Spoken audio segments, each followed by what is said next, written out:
The Daily Update News. 20 वर्षांचा वनवास संपला. सामाजिक कार्यकर्ते जावेद भैया काझी यांच्या पुढाकाराने रुई येथील शेतकऱ्याला मिळाले 20 खांब.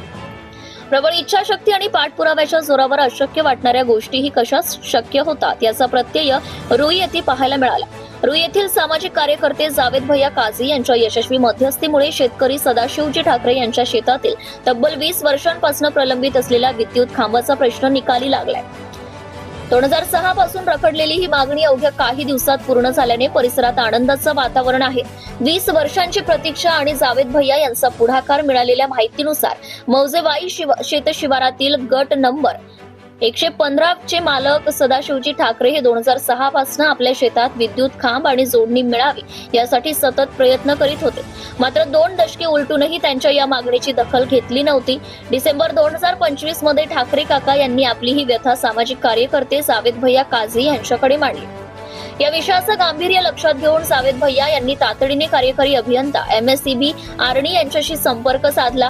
त्यांनी संबंधित अधिकाऱ्यांना शेतकऱ्यांच्या समस्यांची आणि सिंचनाअभावी होणाऱ्या नुकसानाची जाणीव करून दिली.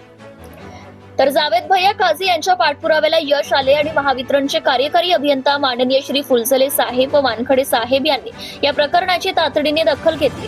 जानेवारी 2026च्या पहिल्याच आठवड्यात मकर संक्रांतीच्या मुहूर्तावर 2 लोखंडी विद्युत पोल शेतात पाठवून ते फिक्स करून वीज जोडणी कार्यान्वित करण्यात आली. यामुळे शेतकऱ्यांना मिळाला मोठा आधार. या विद्युत जोडणीमुळे केवळ सदाशिवजी ठाकरेच नव्हे तर परिसरातील इतर शेतकऱ्यांचाही मार्ग मोकळा झालाय. सिंचनाची सोय, रब्बी हंगामातील हरभरा, गहू आणि तूर या पिकांना आता वेळेवर पाणी देणे शक्य झालंय. या भागातील शेतकरी आता भविष्यात बारमाही ओलिताखाली शेती करू शकणार आहेत. या कामामुळे सदाशिवजी ठाकरे यांच्यासह संजयभाऊ खांदवे, किशोर राठोड व इतर शेतकऱ्यांना मोठा लाभ झालाय.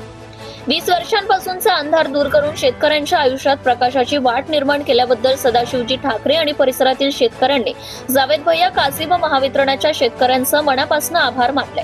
प्रतिनिधी Syed Mateen, Yavatmal. Subscribe now and press the bell icon. Never miss an update.